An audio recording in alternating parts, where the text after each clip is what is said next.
Foreign direct investment driving development. Sustainable growth through knowledge transfer. Technology as a solution. Innovation as a way forward. Over 70 ministers, 140 countries, over 500 exhibitors, 8,000 square meters of exhibition, 15,000 businessmen and investors. The annual investment meeting, sustainable development through FDI-induced innovation and technology transfer.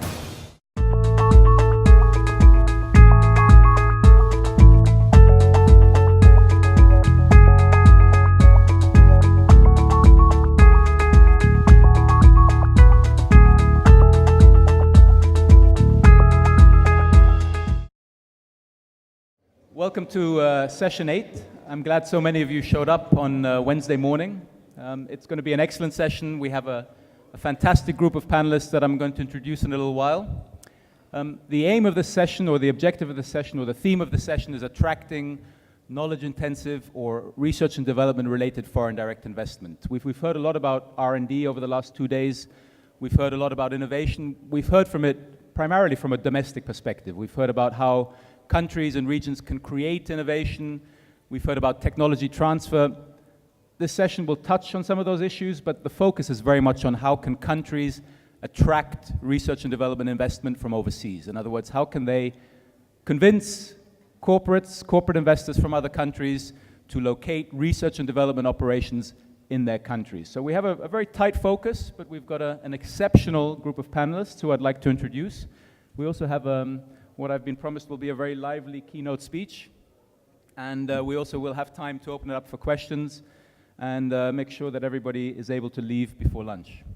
So without wasting any more time, I'd like to start by introducing our panel. On my right, so on your left, is Jordi Robert-Ribes. He's the founder of Connecting Perspectives, which he'll tell you a little bit more about during his keynote speech. Jordi is actually, I believe, the only scientist on this panel. So he's a scientist and an engineer who has spent time doing research in Grenoble in France. He has spent time in Australia and Canberra at the very well-known and recognized CSIRO, which for those of you who don't know is where Wi-Fi originated. Jordi's also been a venture capitalist. He's founded startups. He's been an advisor to the government of Andorra for attracting FDI. So I couldn't think of a better person to have the keynote speech for this session.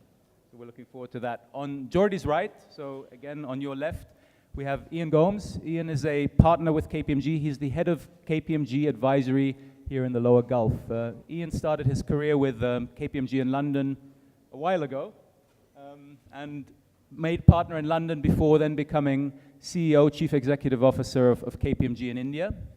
Ian was then also the founder and also the head of KPMG's High Growth Markets practice, which was a specialized practice within KPMG that helped companies take advantage of growth in emerging markets.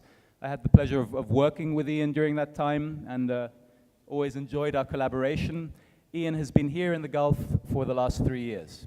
On Ian's right, we have Shivaji Das, who's the global head of public sector consulting for Frost & Sullivan. Shivaji does a number of things, but among other things, he also advises governments on investment promotion. He's worked in Brazil, he's worked in Taiwan, he's worked in Korea, he's worked in Indonesia. So I think we'll gain a lot from his perspectives. On my left, we have Leonard Johnson. Leonard is the Vice President of Investor Relations for Alliance Financial Group. Those of you who were at the gala dinner on Monday, was anyone at that dinner? Yep, you will remember Leonard from that, and you will also have seen his video. Leonard is also the founder of something called the Bank for International Ideas, which I probably don't understand this, but I will understand this after the session, is an online forum for sharing intellectual property in exchange for cryptocurrency. Have I said that correctly? So we'll benefit from Leonard's perspectives on intellectual property. On the left, we have Tim Kelly. Tim has 3 titles, so I've got to get all of these right. So one of his jobs is the CEO of the Imperial Valley Economic Development Corporation. The Imperial Valley is actually a very big region in Southern California, and Tim heads the economic development group for that region. Tim is also one of the originators and I think the past chairman of Team California. Team California is a statewide organization in California that promotes California worldwide as a place for foreign investment. And Tim is also the originator and currently heads something called the Cali-Baja Mega Region. Now, the Cali-Baja Mega Region, I think, is unique in the world because it's a binational economic development organization that includes Tim's region, the Imperial Valley. It includes San Diego in California. But on the other side of the border, it includes Baja California, so northern part of Mexico. And those three areas are promoting themselves as one integrated economic area, which I think has some very interesting aspects that we'll talk about. I think this is the third panel we've been on together, Tim. The last one was a few weeks ago in California. The roles were reversed. I was the panelist, Tim was asking the questions, so today I get to ask the tough questions. And then all the way on my left, we have Ram Mundambi, who's a professor and a senior research fellow at Temple University in Arizona. And Ram writes extensively and researches extensively on international competitiveness and international business strategy, and will be sharing with us some case studies on how countries and regions, I believe in India particularly, have managed to make themselves attractive for R&D investment. So I think you'll agree we have an exceptional panel. We will spend approximately 20 minutes enjoying Jordi's presentation. We'll then have questions for each of the panelists, and after about 45 minutes, we'll open it up to the floor and hope to have a good discussion with all of you as well. Jordi. Thank you. Thank you for the introduction. We don't see them.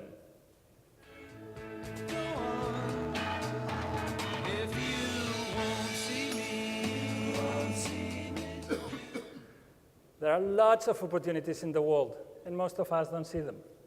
There are lots of opportunities in our countries, and most of us don't see them. There are even lots of opportunities in this very same room, and most of us are not seeing them. Why and what can we do to change it a bit? I'll be talking about this for the next 15, 20 minutes. However, at some point, we'll need some glasses that you've been given on the way in. If someone doesn't have a pair of glasses that looks something like this, please raise your hand and you'll be given a set of glasses. Can you give glasses? The panelists need glasses too. I've got them for you. Can you get one and pass it along? Thank you. While they're distributing the glasses, I'll be wasting 30 seconds to tell you about myself and why I'm here today talking to you. I was born here.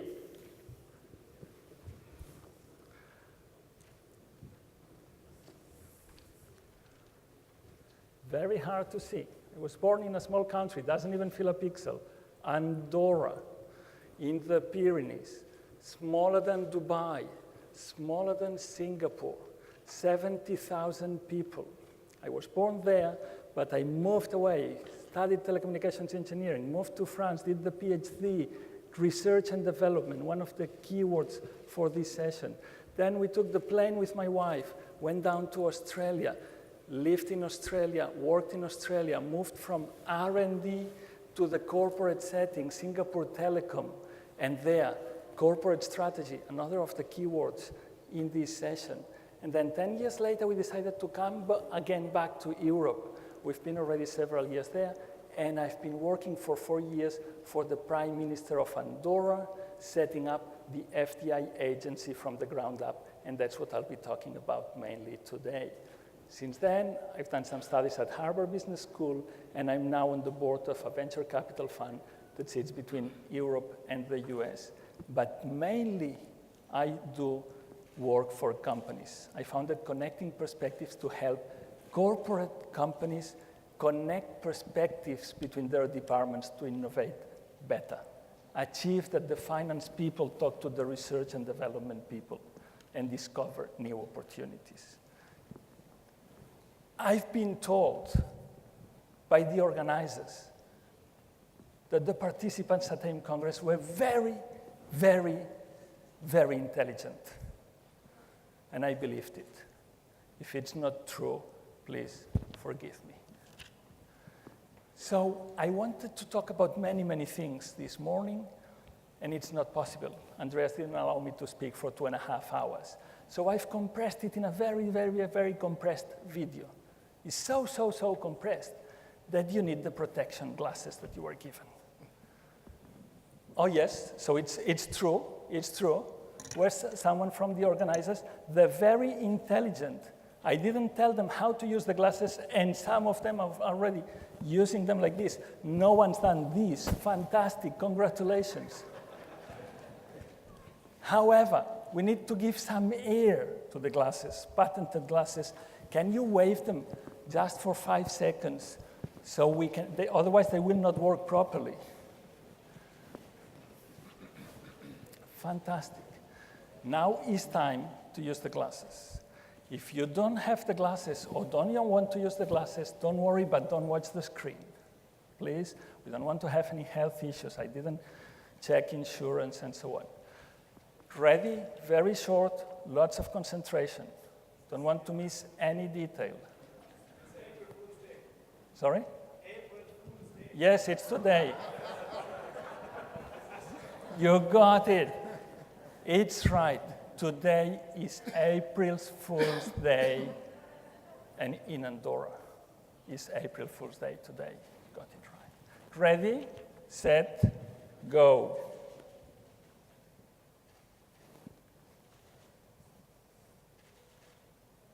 Fantastic, that was it.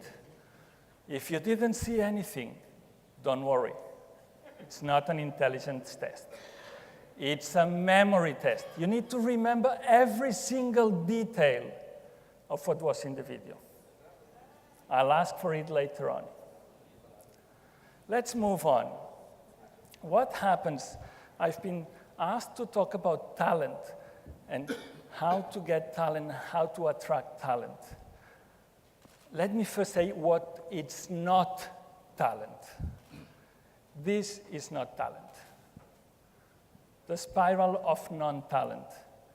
Bloody Scraps tells us what we know depends on who we know, and who we know depends on what we know. That depends on who we know, that depends on what we know. If we have the financial people only talking to financial people, there'll be no new ideas. If we attract lots of R&D people and only talk among them, there'll be no new ideas. We need to break this cycle. What can we do? What do companies do to break this cycle? They recruit new people. They go on. Let's imagine that we need 2 new engineers for our R&D department. And we're going to recruit them.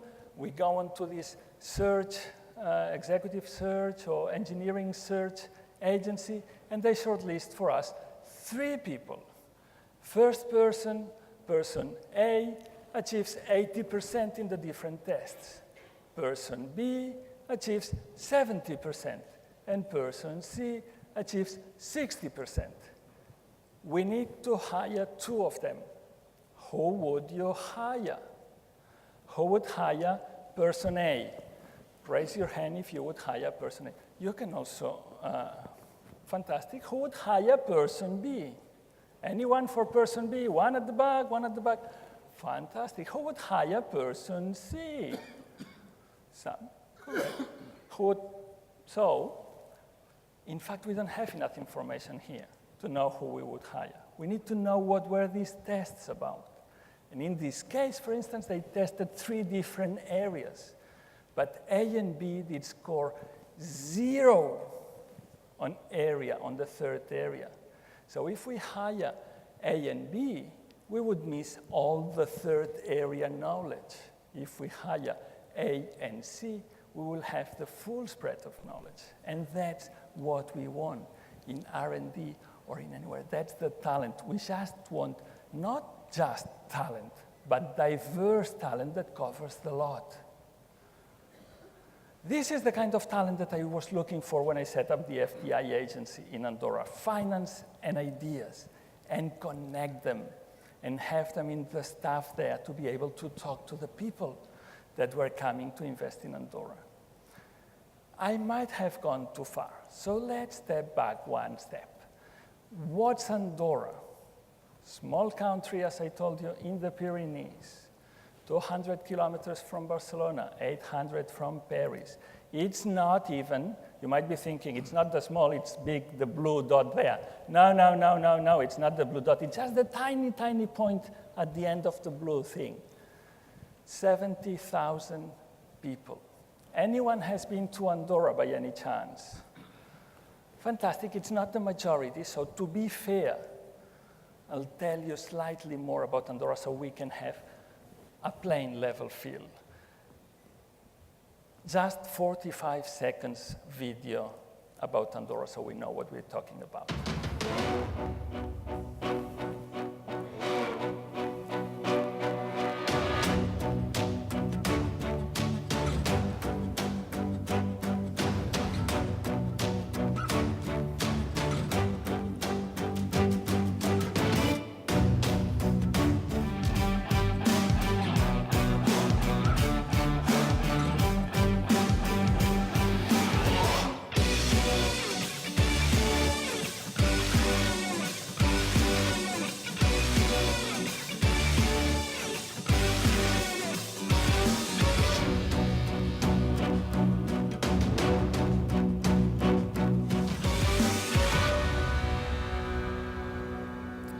So this is Andorra. Mountains, 3,000 meters high. You saw that all houses were white. We don't paint them white. It's snow. It comes in winter. Dubai is very lucky in terms of snow. We've got snow at the Mall of the Emirates. You can ski all year long. In Andorra, we can only ski in winter and during daylight hours. Isn't that boring? However, Andorra is also this. 10 years ago, universities, this, none, black. Intellectual property protection, this, none, black.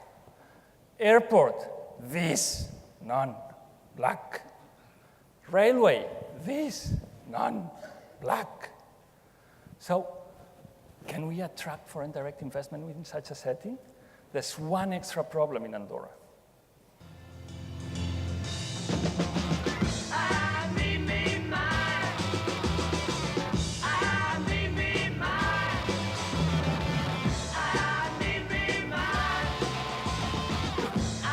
Self-centered. Me, my problem. How are we going to attract foreign direct investment? It might happen in your countries, in your region. We know about ourselves. We're centered about ourselves. So all that, one day, that's Parliament House in Andorra, very old Parliament House, new Prime Minister got the election, and he comes and asks me, Jordi, do you want to lead our foreign direct investment agency that we'll be starting? No university. No airport, no intellectual property protection. And despite that, I said, yes. Not I crazy, but I said yes, because we can do stuff even in these conditions. What did I do? I accepted the position, but first thing I did, I said, our office cannot be in Parliament House. We need to be in a corporate setting. We need to be close to our customers, the companies. It's not the minister, it's the company, it's the customer. And we need to be in a setting they don't feel threatened. Second thing we did, we organized monthly breakfasts about new technologies where companies from Andorra were presenting stuff. It was monthly. And then potential investors were invited to this breakfast, and they were meeting the business people from Andorra. That led to great collaborations there. We organized a prize for business plan competition open to people from outside Andorra, so that attracted companies. What did we achieve? Did we get our goals? I was there for 4 years. Now some other people have taken over. What has been achieved? They've been attracted 2 universities, online and offline, many SMEs, particularly in the technology sector. We've got fiber to the home all over the country. We've attracted many freelancers that work from Andorra. So despite not having universities, we've attracted some technology companies. There's one good thing about Andorra. If we attract a company with 7 people, a very micro company with 77 talented people. Anyone from Indonesia here? It's the same as attracting 20,000 people to Indonesia. It's the same impact to the country. So our work, in a sense, was easier. Any learnings that we can extrapolate to bigger countries. First learning, timing is different for politicians than for corporations. It's not the same. And you're the bridge in between. Second learning, I was reporting directly to the Prime Minister. If your FDI agency depends on the economy minister, it will have an economy taint. If it depends on education for research and development, it will have a taint. It's better to be directly to the Prime Minister. And governments have these silos that are called ministries. And they had to play the role of building bridges between the silos. And maybe it's because of that later on I founded Connecting Perspectives to do the same thing for companies. And third and most important learning, we can set up business parks, R&D parks, frameworks for whatever R&D. But at the end of the day, despite the machinery, the engine is the people.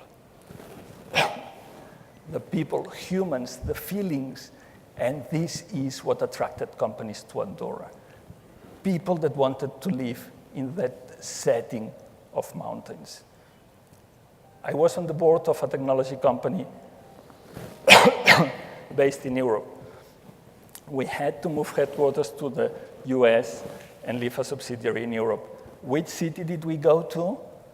It was decided by the CEO that was the one moving there. It was not the R&D parks that were there. Where was he easier for him to live? All other things being equal, he decided to go to the city that was easier, personally, human. Now is the big time for test. Who's got good memory in the room? Anyone? No one. Any panelist got good memory? What did we see in the film that was in the glasses? Every single detail. School. Okay, so we need schools to attract R&D investment. We need universities. Everyone remembers school. Not everyone. Sorry? Capital. We need capital. We need money. We need to attract money. Correct. Sorry? I cannot hear. Sorry. Company. We need companies. So we need schools or we need companies. What's first? Everyone saw school. Everyone remembers seeing school. Not everyone. So even if we see school, our memories get distracted.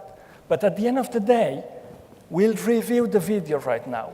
I've modified it. We don't need the protective glasses. You're safe. You don't need to use them now. This is what we saw. It's very complex. There was East and West mixed. We need to go and look East for R&D, but we need to go and look West. We need a company, but we need school, we need university, we need capital, and we need talent. But we need both of them. However, when we look at the world, at the opportunities, our world gets filtered by the glasses we're wearing, and the reality gets filtered by the glasses we're wearing. And it depends on our education, our interest, and so on. And we need to go on and look at things differently. Otherwise, we will only attract one type of investment. That will not be enough. I've got a present for you. You can keep the glasses. It's true. Patented glasses, you can keep them. Put them somewhere where you see them every single day as a reminder to go out and look for other perspectives, to look at other things. If you're only interested in capital, go and look for talent. And if you're only interested for talent, go and look for capital. However, before I sit, I cannot stress enough the need to build trust in these relationships. It can be for FDI, it can be in your real life. That's not enough to have diversified talent in your country, in your R&D parks, if the talent doesn't have trust among themselves to talk to each other and diversify. They need to have trust to ask each other, please tell me what opportunities you see, how you see the world. Please tell me what you see. Tell me what you see. Thank you very much for your patience. I was asked to give an interactive keynote. I hope I didn't go too far. Thank you.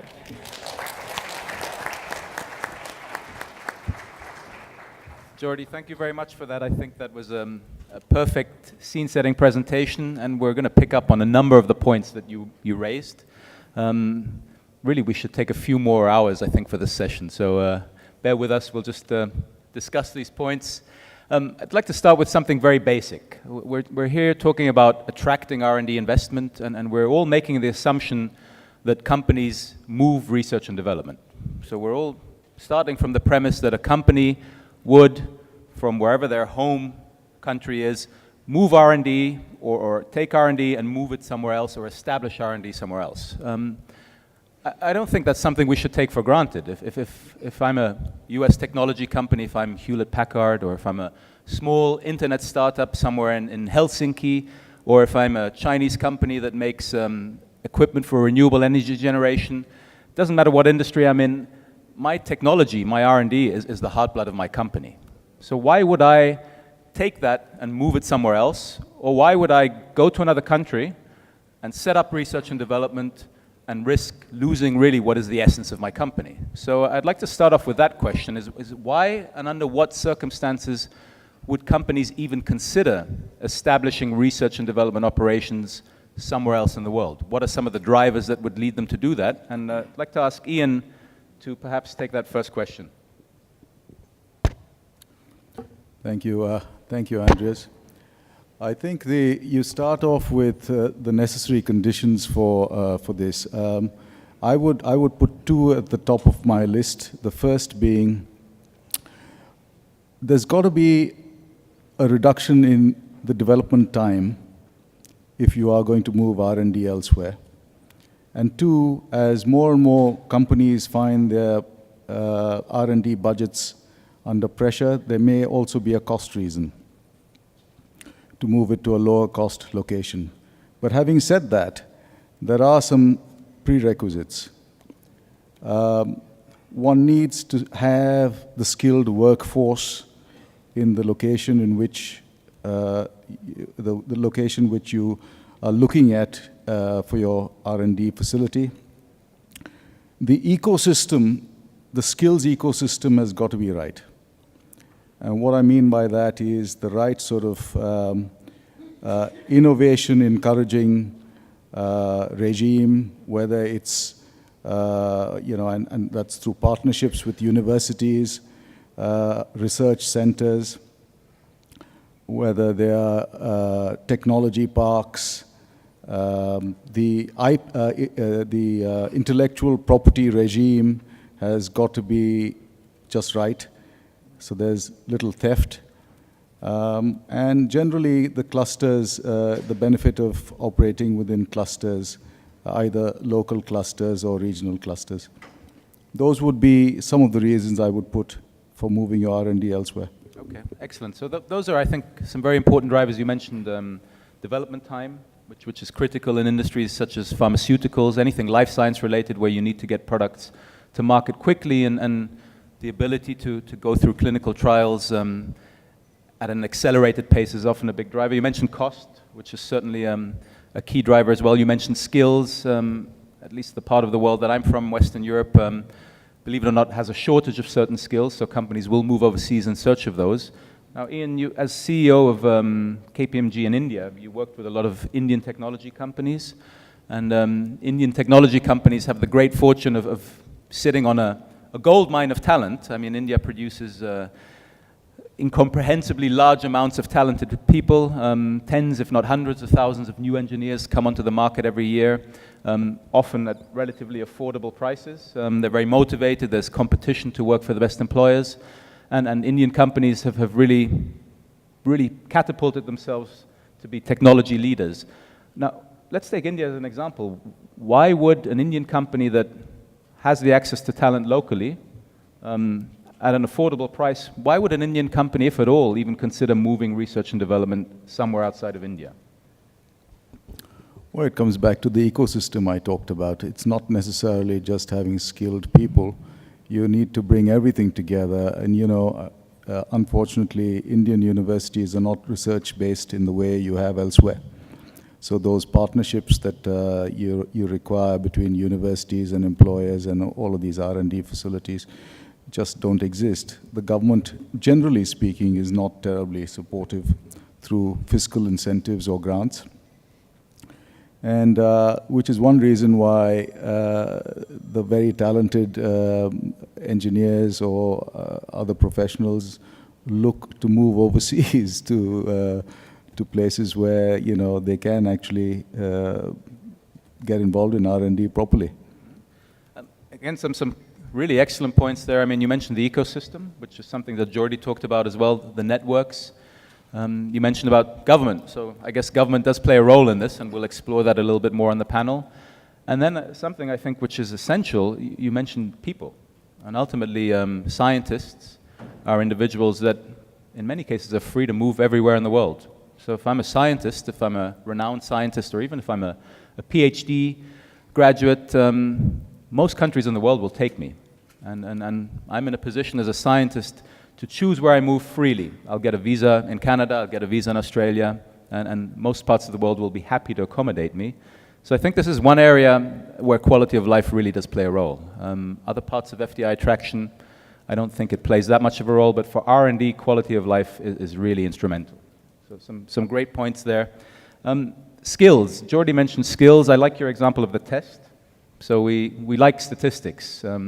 There was a person from an investment promotion agency on one of the panels yesterday. I won't mention which country, but he was rattling off statistics one after the other. Our country ranks 11th on this index, 15th on that index, 27th on this index. That's good, but what does it really mean to a company? We heard that skills are the driver for FDI investment, for R&D FDI. But if I'm a company looking for specific skills for the type of R&D I do, these types of indices are not very useful for me. The fact that a company ranks 19th on the World Competitiveness Yearbook Index is not really that relevant. So skills measurement is really very difficult to do in practice. And I wanted to turn it over to Shivaji. This is a trick question, it's a difficult one. But how can you actually measure skills? And maybe also the reverse, how can countries do a better job at communicating what types of skills they have? Thanks a lot, Andreas, for the difficult question. I'll try and attempt that based on my experience of working with both companies and IPAs who have been trying to attract high-value investments in the R&D sector. Now, of course, there are rankings available, a lot of rankings which talk about number of undergrads who are graduating every year, number of postgrad students. Sometimes, if you're lucky, you may even get that by sector, like number of postgrads by medicine, by ICT, and other sectors. But like you rightly mentioned, they may not be specific to the extent that companies would like them to be. So I think what companies usually consider is to look at, number one, the competition, what they have done. So if, for example, Microsoft has set up an R&D center in India, that's a good enough reason for maybe Apple to also consider that as an R&D center. Similar vein, I think another factor to consider is what's the constituency of your own staff in your parent country. For example, if you see a lot of Chinese professionals working in the R&D sector in the pharmaceutical space in the United States in your company, then that will give you some extent of confidence that maybe there are pretty bright graduates and postgraduates in China who could be useful for your setup there. Similarly, if you look at your subcontractors, if you have been using them in these other countries, that could also give you a bit of confidence. Now, what we have also seen is that sometimes branding of a country from a manpower perspective can help. For example, Singapore has been having this strategy of attracting some star professors, star researchers in the fields such as biotech, which they were trying to push initially. And that could send some signal. I wouldn't say that it's very successful as of yet, but that does send some signal. The other thing to consider is also, like you rightly mentioned, the R&D workforce is quite mobile. So the immigration regime, the visa regime in certain countries work in favor, even if they don't have necessarily that skill base. Now, that brings the final point that I would like to highlight in this, that you also need to consider the location specifics within a country. Countries such as India or China or even Indonesia tend to be quite mobile. The workforce tends to be very mobile, especially for the higher skill professionals. But Brazil, on the other hand, to some extent the United States as well, doesn't happen to be that mobile. So you need to look at specific cities or specific regions if you consider some of these countries for your R&D location. Excellent. Thank you. I can tell you've got a lot of experience in this, because those are, I think, really pertinent points. It's not about saying as a country we have 50,000 graduates, because that is really not meaningful, but it's about the individuals, and it's about looking at it from a city perspective, because that's really where the talent is or will come to. And again, I think you emphasize this point of individuals, of individuals often saying more about a location than the country itself. If a certain researcher has chosen to go to a country, then that's an indicator that that country represents a great environment for that type of research. So, important point. Ram, would you like to add something to that? Yeah, I think one of the things that is extremely important, particularly for emerging market economies, is demonstrating some degree of competence and gaining credibility. One of the big problems that emerging economies often have is there's a lot of preconceived notions in big multinational companies with regard to what they're going to find there. I'll just give you a quick 2-minute example here. We've undertaken a deep, in-depth study of the Indian automotive industry, which is perhaps a very emblematic example, because this is an industry which, for about when the Indian economy opened up in 1991, had been in deep freeze, like Rip Van Winkle, for about 40 years. And so when these companies were trying to attract investment from Western multinationals, like Ford, like GM, they just were not taken seriously, because there was just no local competency whatsoever. The way they dealt with this problem was through undertaking a multi-year approach to buying technology, licensing technology in the West, bringing technology in, forging links and commitment, and going out, in fact, to the West and buying companies over there. With the result that in the course of a decade, by about the turn of the century, around 2000, they were able to become part of global value chains in many different parts of the automotive industry.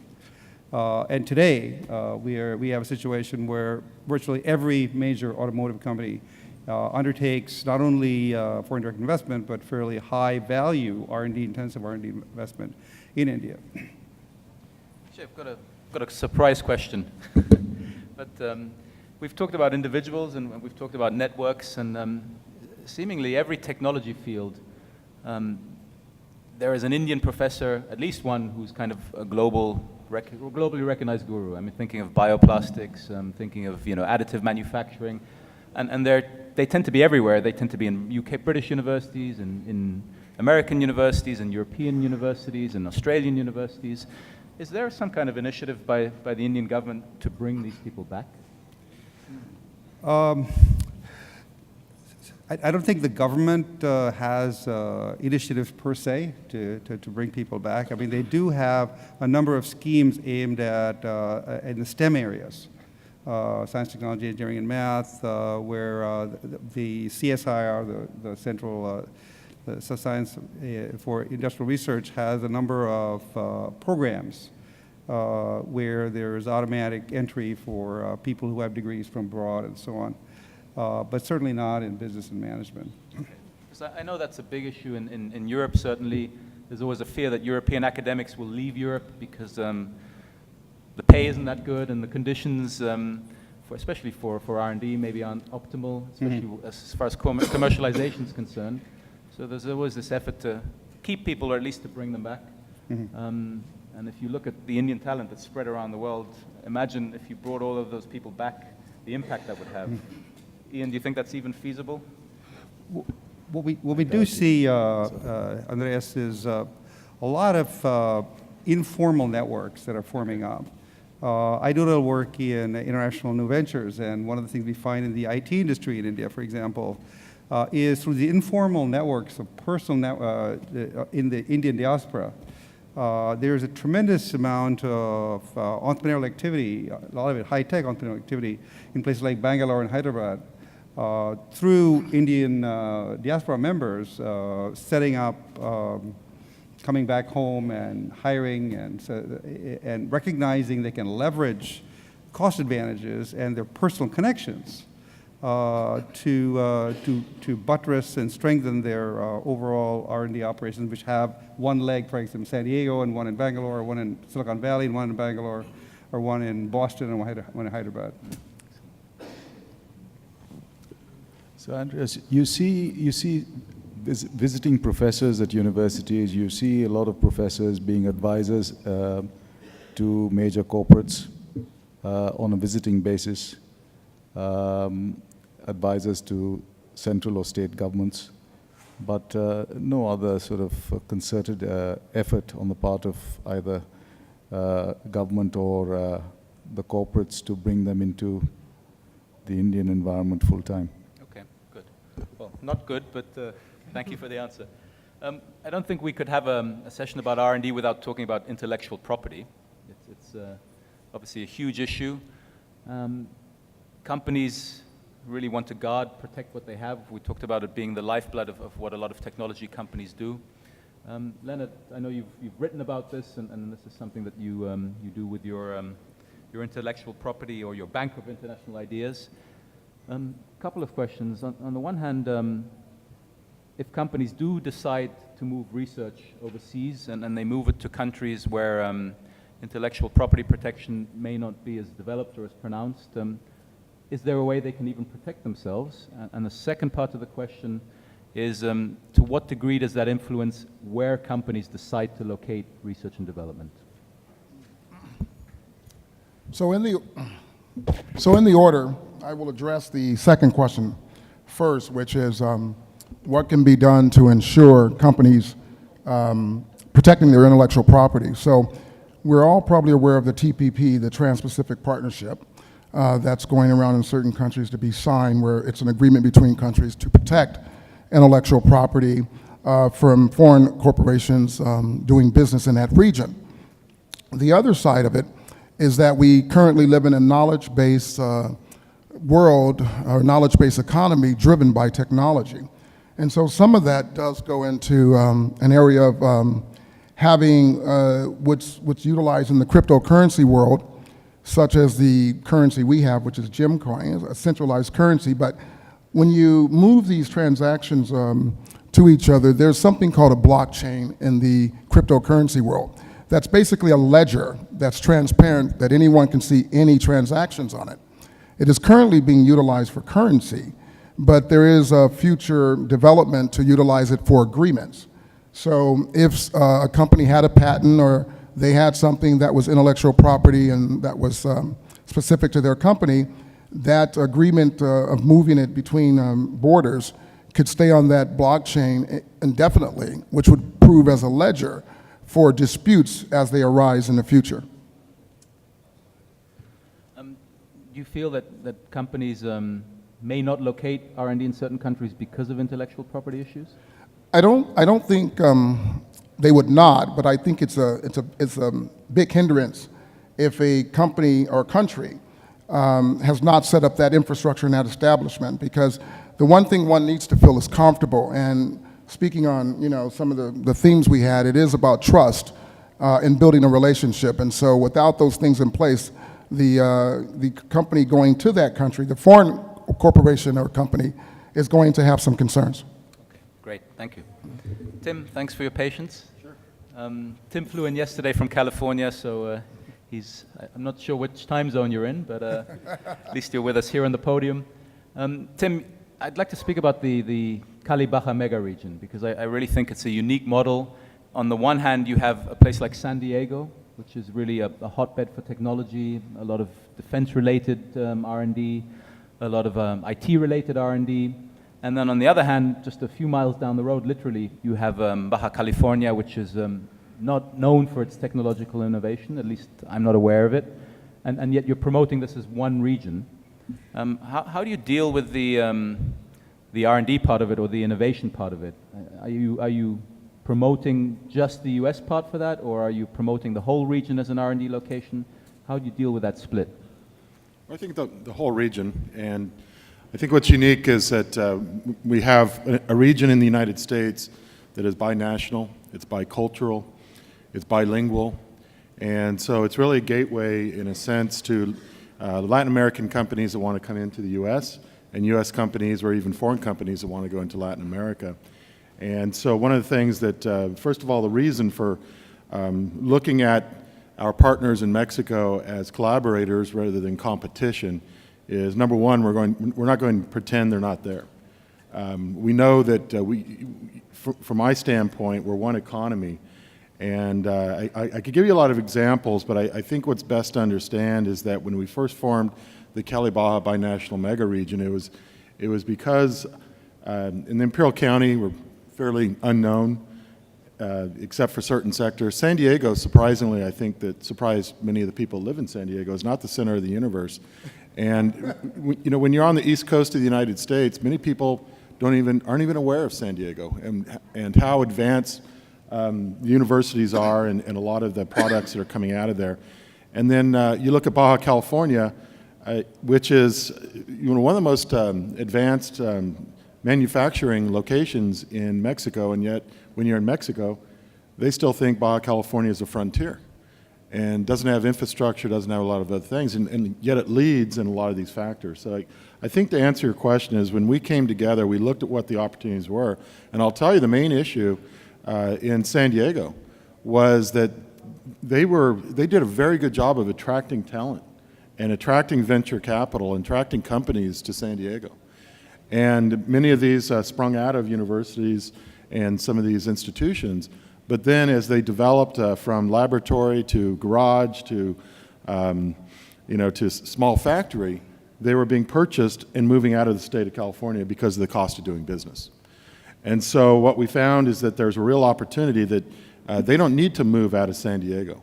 And my job, being from the Imperial Valley, was not to go to San Diego and attract or try to cherry pick the best companies, but actually give them an opportunity and look how we can be competitive with other states. And then when you look at Baja California and you add that to the mix, we had a number of companies already that were doing business in San Diego and Tijuana and Mexicali, and the opportunities that were there in the Imperial Valley. And so we look at that as a twin plant concept of being able to operate in two countries at the same time, taking advantage of all the assets that are in one region. And being within 100 miles of any of those areas. So if you take a look at my region, and Imperial Valley is a very small area, but I'll tell you that for such a small area, small population, we had $4 billion of investment in the last 4 years. Anybody that could say they had that much investment, they should be proud of, and yet it's relatively unknown. But in the entire region of Cali-Baja, it's billions and billions of dollars of investment. And so, I could throw out a lot of numbers, but, California is a great location. It's number one in a lot of things. It's actually number one in the United States in manufacturing. It's number one in venture capital. It's number one in R&D.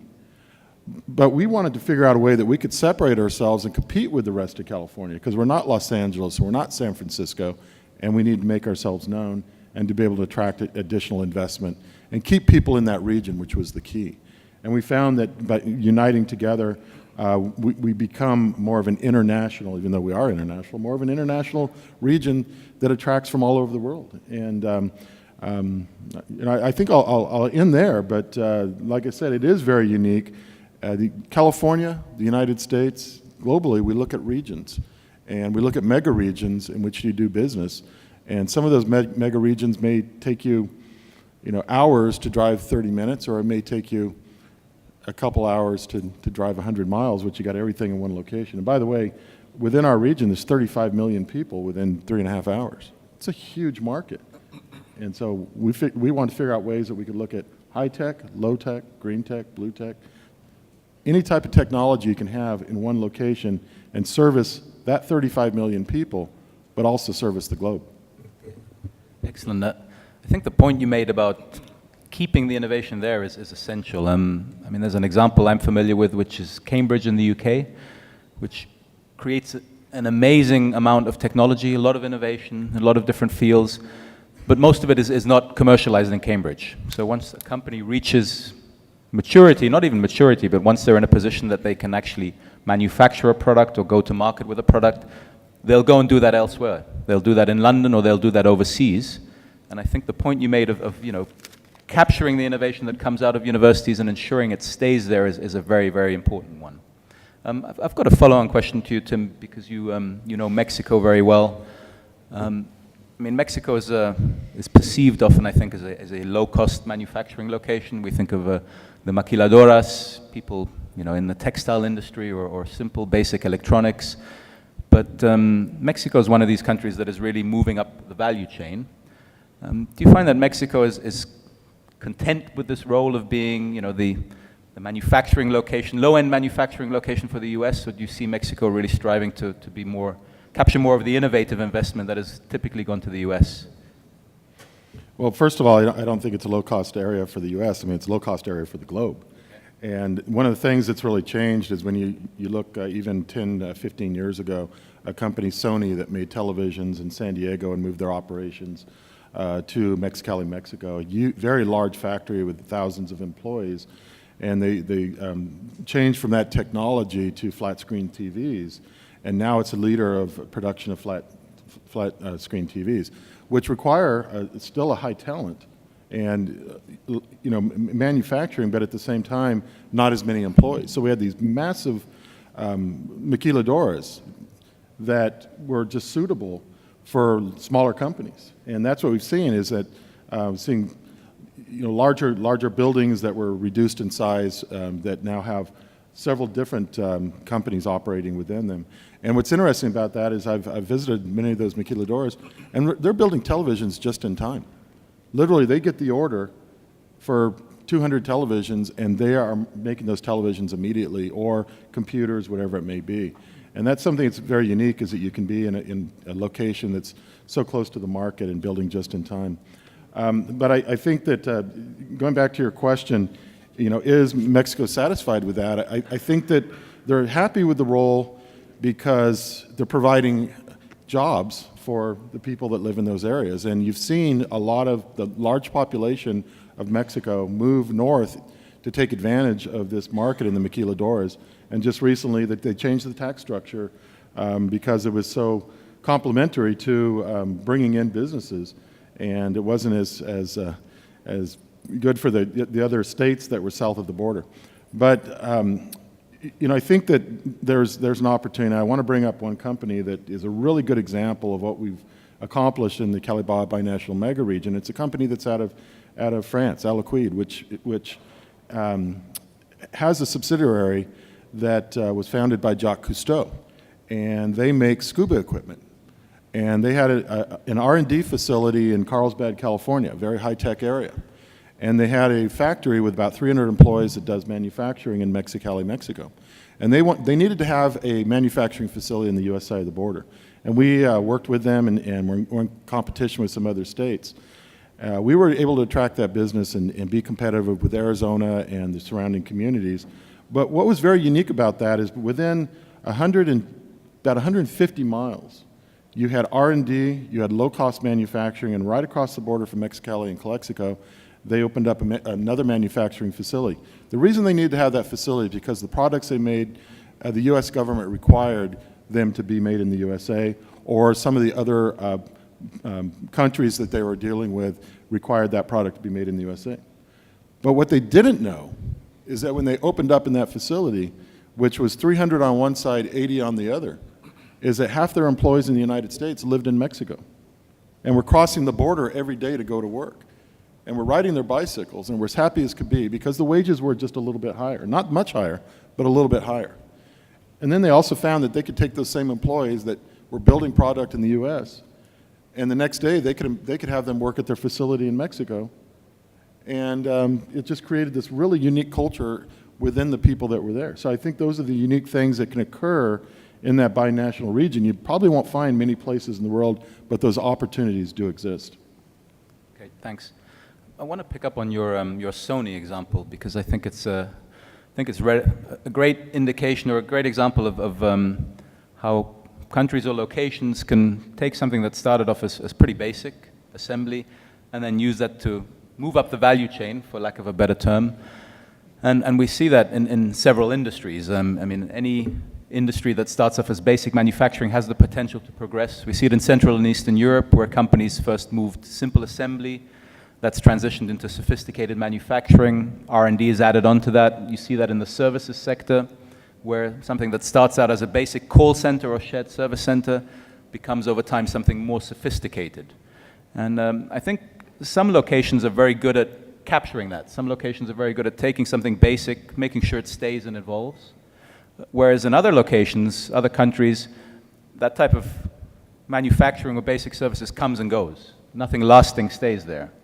And maybe, Shivaji, that's something that you can talk about based on your experience with governments. Why are some governments more adept at taking something basic and ensuring it stays there and turns into something more sophisticated? Right. Thanks. So I think you are quite right that something which starts off as a simple manufacturing or services setup, there's a good chance, if not a natural consequence, that it will end up in a R&D center. And actually, there's empirical evidence that 30% of R&D investments can be linked to existing manufacturing or service operations.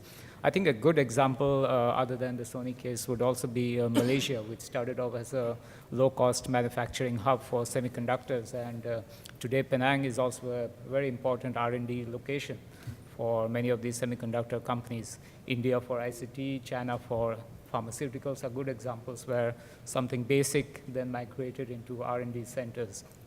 I think apart from the usual factors, the hygiene factors such as IP regime, robustness of infrastructure, availability of skills, and so on, I think what has helped some of these countries to capture this trend of manufacturing or services locations becoming R&D hubs is primarily providing some sort of a forum for companies to interact with the wider ecosystem, to have that confidence to take it to the next level.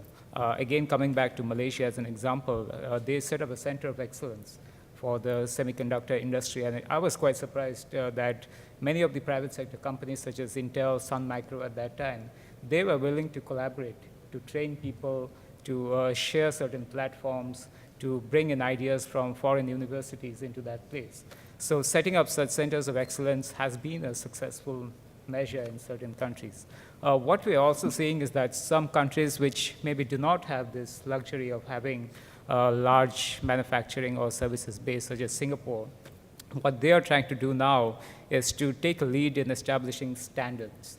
For instance, Singapore is trying to be quite aggressive in setting the standards for security services. And they have organized 4 pilot testing of solutions, security solutions, under which the leading service providers work together with the buyers, which in this case are Singapore government organizations, to develop certain solutions which could ideally, over a period of time, set the standards for that particular emerging industry going forward. And this is in the hope that eventually these standards will attract people, will attract companies, will attract financiers to eventually set Singapore as a hub for security solutions. Excellent. That's great examples, thank you. The first thing you mentioned, that this networks, I mean, we've heard this several times on the panel today, networks, the importance of capturing the knowledge that's there. One term we hear very often is clusters, right? So everybody talks about clusters, and most parts of the world have clusters or claim to have clusters or are building clusters. But very often we hear of clusters as isolated from foreign direct investment. Clusters are something domestic, they're something local. They're not really related to foreign direct investment. I'd like to open this up to the entire panel, so it's whoever presses their buzzer first. But What is the role of clusters in attracting foreign direct investment?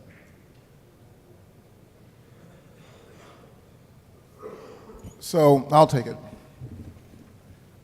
I think it's quite significant for clusters, given where the world is going with technology.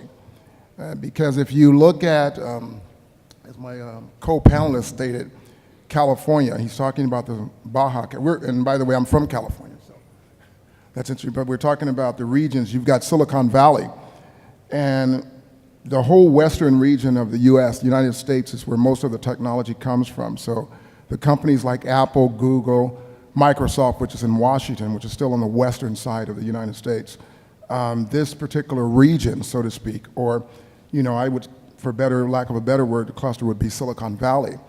And it's important, as an example, Dubai has Silicon Oasis.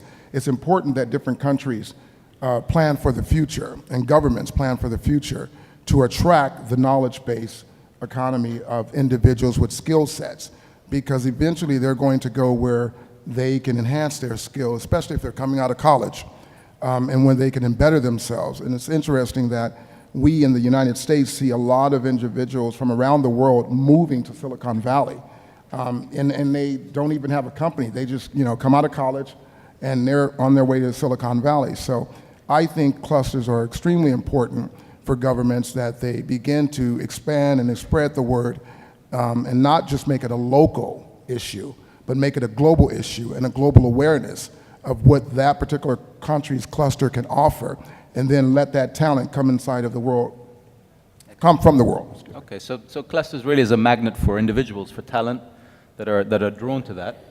And I think a point you raised as well is clusters are comprised of people. They're comprised of organizations, they're comprised of people, and sometimes I see locations confuse clusters for infrastructure. So there's this notion that if you build something, physical assets, people will automatically fill it. Let's build a biotech park. That's the classic. Let's build a biotechnology park and have a few interesting looking buildings with labs, and then people will automatically gravitate to that. Does that work? I think that clusters is one of the cases where political views are very far from the corporate views, and what someone wants when they go into a country, that's okay, I'll go into the cluster because my people won't be alone. But the views that the politicians have when they set up the cluster, it had a lot to do with infrastructures and so on. So that's again one of these different perspectives that are not connected because of this big bridge that needs to be built there. I can just add on to that. I think you are very right that most of the governments, when they try to build clusters, they focus too much on the supply side of things.